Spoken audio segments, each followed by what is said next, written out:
and climate change, some policy concentrate in my talk on policy recommendation, although several of the key issues that we plan to present are already mentioned by Ana Maria in the previous talk. But I think the audience of this meeting is a mixture from policymakers and scientists. I believe that there will be a problem to build a common ground on the concept of food security and climate change. Coming from FAO, the Food and Agriculture Organization from the United Nations, and my office is located in Santiago for the entire Latin America and the Caribbean region. And the outline of my presentation is divided in 4 parts. I'm gonna try to give a little taste of what is happening, the impact of climate change on food system and trade, and some policy recommendation for trade policy as well and climate change policies.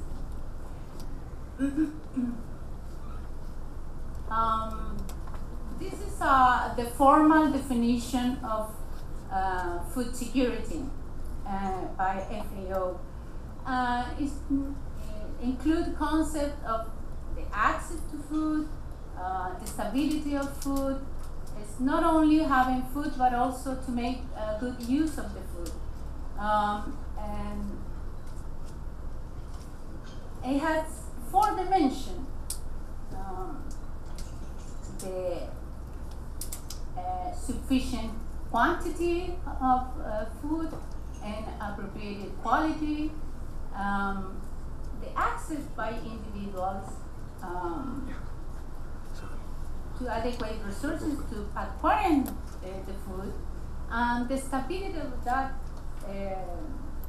food in time for population, households, and individuals, and the utilization for our health in a nutritious way, and relate to diet, clean water, sanitation, and others.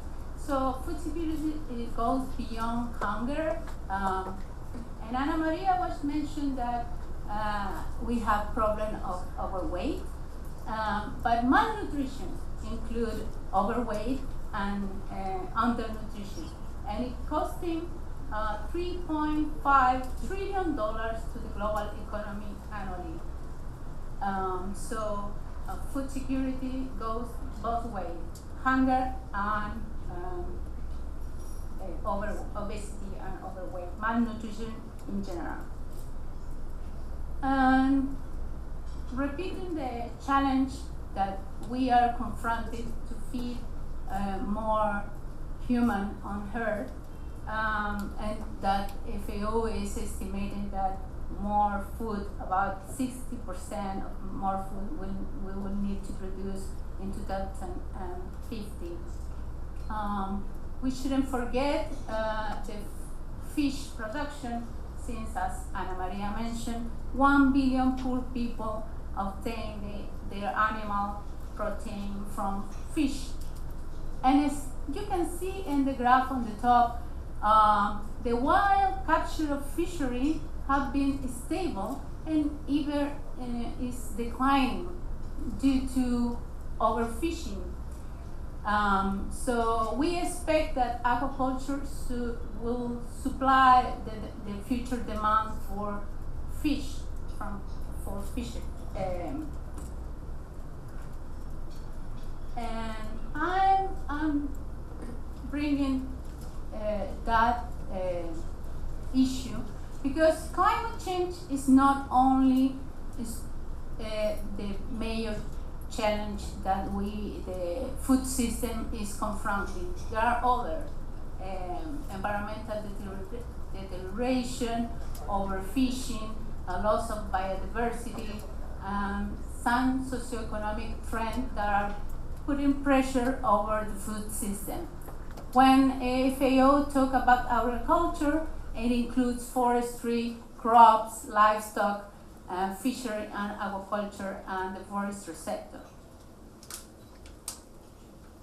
And coming back to the climate change, those are the facts that we already know, that the temperature have increased around 1 Celsius degree, that human activity is causing most of the warming, and that we are now seeing more extreme climate events such as heat waves and heavy rain, drought and flooding, and that only an aggressive mitigation scenario can keep the temperature rise below under the 2 Celsius degree increases.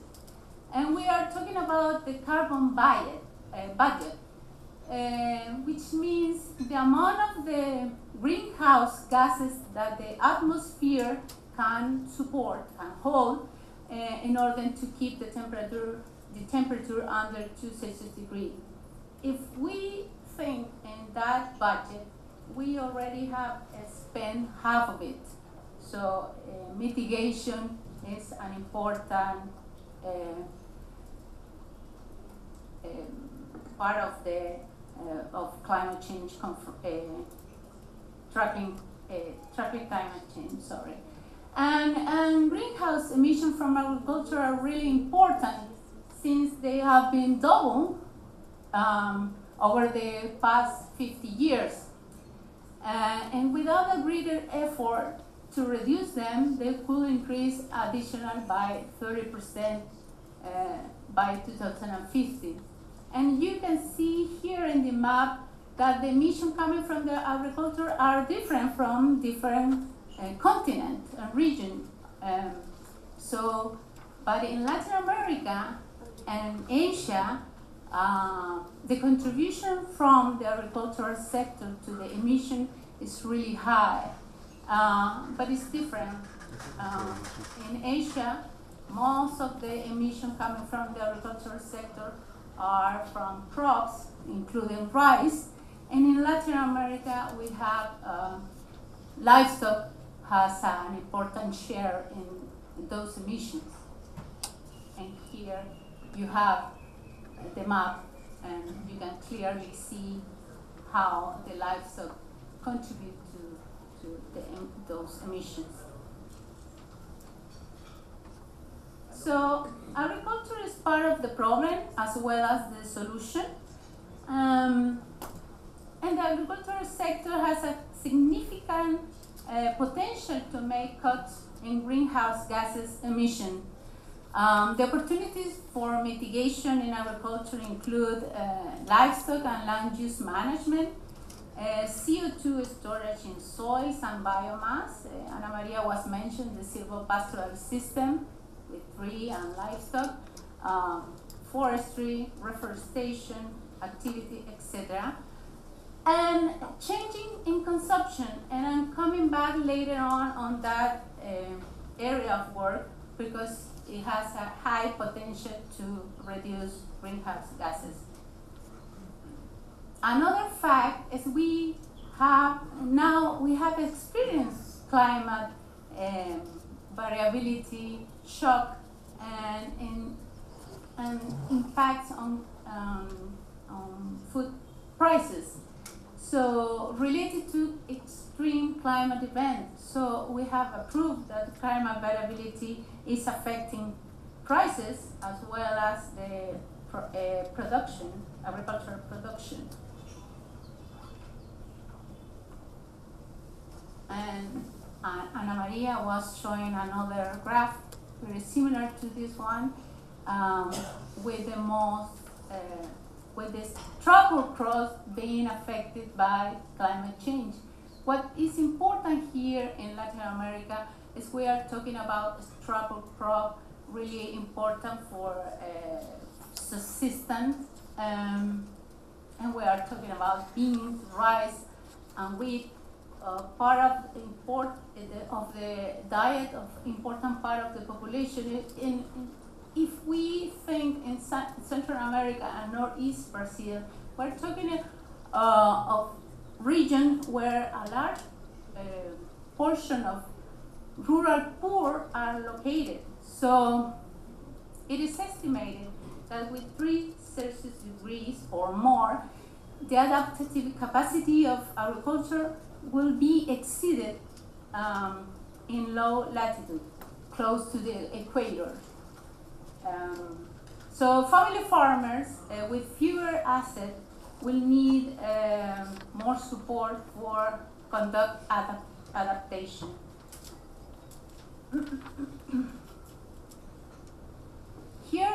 This is also an interesting finding, since the sea level rise could have an impact on land endowment losses in low-lying zone. And as you can see here, Vietnam, Myanmar, Indonesia, Taiwan could suffer significant agricultural land losses due to increase in the sea level rise. In Latin America, Mexico, Argentina will be impacted the most.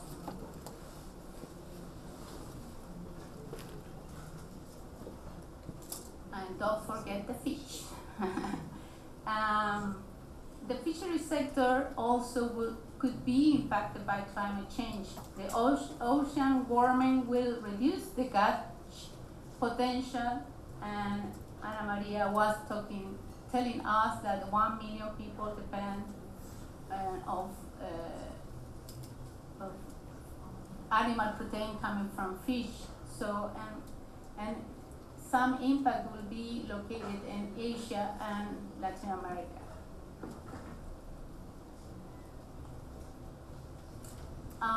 This is a recent study from the World Bank showing us that they highlighted the role of agriculture in poverty reduction.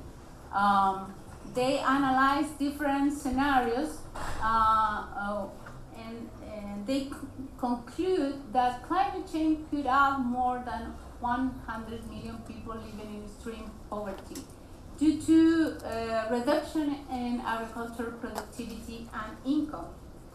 So, and when that's why it's important to tackle climate change in the agricultural sector. And we have reviewed that climate change is affecting the 4 pillars of food security. We have impact in all of them, even in quality and diseases and health. So some of the critical issues, and we have uncertainty on those projections, but still we can make some statement. But critical issues in the interface of climate and food security. We need to improve analysis of climate, nutrition, health link. There is a growing need for systematic climate, food, and water analysis, their linkages, and co-benefits versus trade-off, and understanding the threats and tracking those trade-offs, as well as mainstreaming climate adaptation into development. For this portion of the presentation, the key message are that climate-related impacts are already happening and producing reduction in crop yields, and this trend will continue. That climate variability and change will add further stress to a global food production system, and that it needs to respond to future trends on population changes in diet and urbanization. The impact of food security will vary from one part of the world to another, but in hiding the progress on hunger eradication.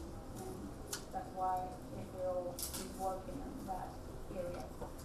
The stability of the whole food system may be at risk under climate change.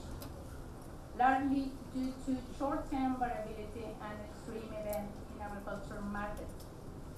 Climate change risk to agricultural output, to food system, and for food security will increase over the time, and so should not be ignored by those making medium and long-term planning decisions about food security. And some of you are taking those decisions.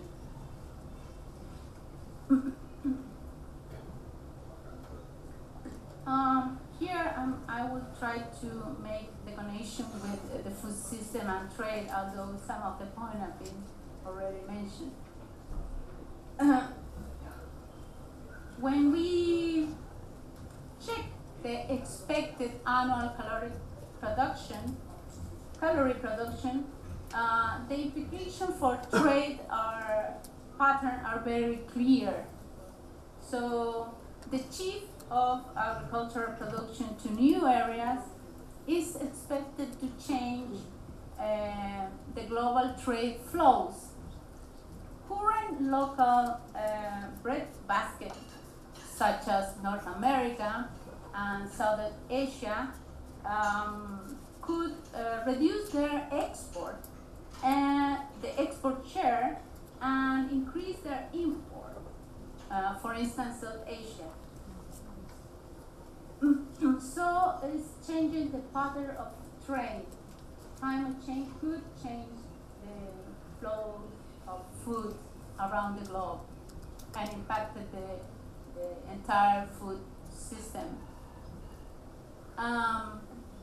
But there are other trends that are important to be considered, like sustainable consumption. I was mentioned earlier that changes in consumption has the high mitigation potential of greenhouse gases. And this is through three means: food waste and losses that account for 1/3 of the total agricultural production. So we are wasting 1/3 of the total production. And in our countries, developing countries, those losses are happening in the field at the farmer level, but in industrial countries, the losses are mainly at the household level. So another way to reduce greenhouse emission is to reduce overconsumption. And we were talking about overweight, and this is a related means.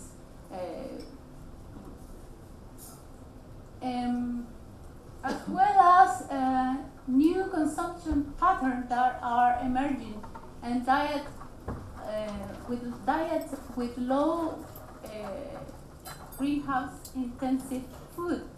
And here you have an example of comparing the carbon footprint. So this is a trend to keep in mind.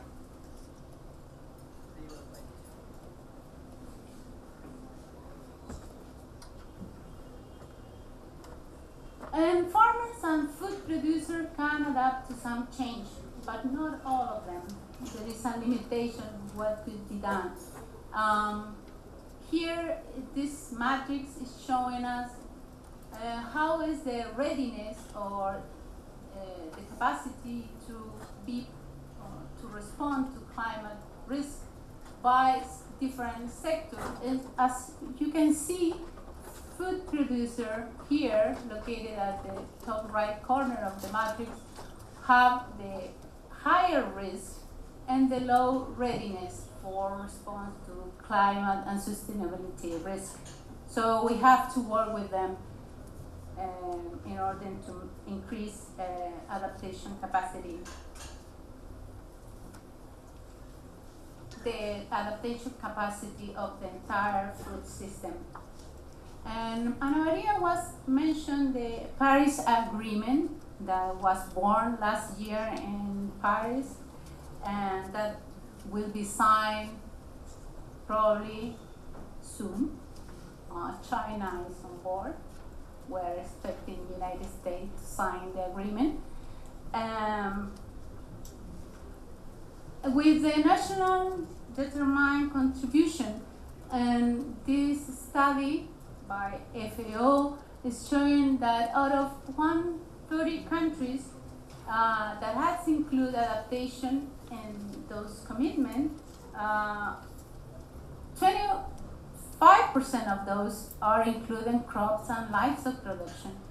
83% refer to forests, and 46% refers to fisheries and aquaculture.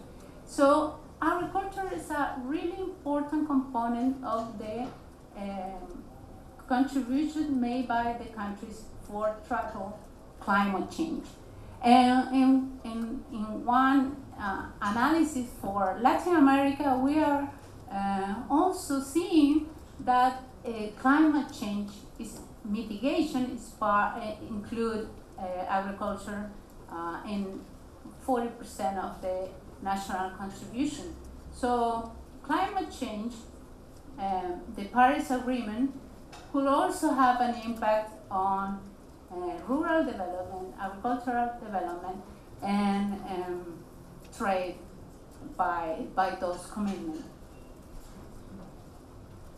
So the key message of this portion of my presentation are that this shifting in crop production and new areas of production that could lead to the shift of the current flow of food globally. And the major global current bread baskets are expected to see a significant reduction in agricultural production that will reduce their export share and might require increased imports that will change the balance globally. Climate change is projected to increase price volatility for food and agricultural commodities and reduce food quality. And mitigation through consumption as well as the Paris Agreement implementation could have an effect on food trade as well. The global food system and agricultural industry own interests are best served by ambitious approaches both in adaptation and mitigation. And some policy recommendations are pretty clear that farmers, fishers, and foresters need support and knowledge on alternatives for production system, the support of local institutions, more resilient varieties, all the management practices that Ana Maria provided excellent examples previously. Access to resources as well for men and women, input, land, investment, finances, and an enable policy environment. And that enable policy environment requires turn political will into policy, investment, and legal frameworks. Sharpen the focus of policy and program for climate change and food security. Not only put focus on climate change, but also the integration between the two of them. Increase the base of evidence for policy making. And Ana Maria was calling to the scientist community to provide better information to make decisions. And involve all the actors and stakeholders in that process.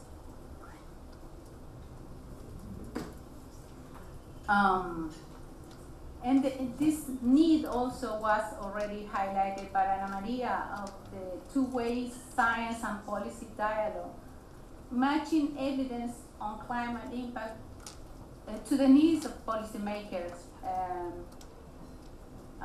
There are uncertainty, but as well we have some evidence that could be declared, that could be transmitted by policymakers. Policy insights on climate change impact under uncertainty recommendation for structured science and policy dialogue, like this one. This is a policy and science dialogue. But besides this international fora, we need to create this structure at the national level as well. And harmonizing climate with trade policy. And we are, I feel that we are in two separate ways, and we are not integrated climate with trade policies. I would like to recommend to read this publication where that was produced by FAO last year, and the climate change and food system and the global assessment and implication for food security and trade. And to quote the head of UNCTAD, the UN Organization for Trade at the UN, that declared that in the post-2015 development framework, the relation between climate change policies with economic and trade aspects and trade policies with environmental and climate change will have a more positive correlation.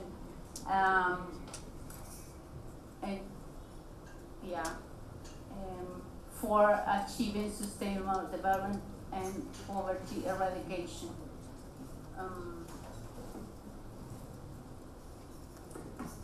And just to finalize, I would like to revise some of our work, FAO work on climate change, that is implemented through different mechanisms at the global level, at the regional level, at the national and local level.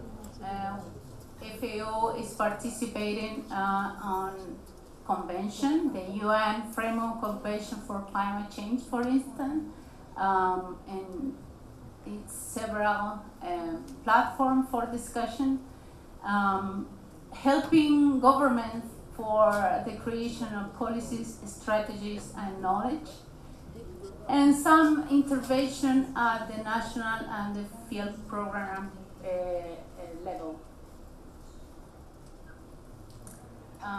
FAO support capacity building through a different mechanisms, several entry points and frameworks,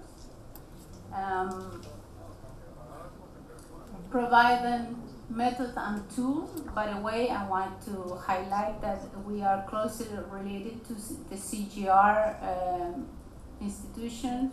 We closely work with them. So in modeling tools, both for adaptation and mitigation. Through providing a global data and information system. For instance, we have this global statistic on greenhouse emission from the agricultural sector. Through different publication and guidelines, and this part of the normative work that through voluntary guideline is well recognized work, and helps, this guideline helps government to integrate different relevant issues into the regulatory framework at the national level. For instance, the voluntary guideline for responsible governance of tenure included land, fisheries, and forests in the context of national food security is important for climate change adaptation as well. If you are a farmer and you don't have the title of your land, you can difficultly implement adaptation action. The code of conduct for responsible fishery is also another area where FAO is working with countries, and now we are working with Chile to update the law for fisheries. I think that it came out last year, this voluntary guideline to support the integration of genetic diversity into national climate change adaptation planning, and some others. creating and promoting alliance and collaboration, and you will see during these 2 days some of the results of that collaboration, especially for climate change, but in other areas, related areas. We are working, piloting sustainable practices and policy innovation. This is a program for policy innovation that is running in Africa and Kenya and Vietnam, Kenya, Malawi, and Vietnam.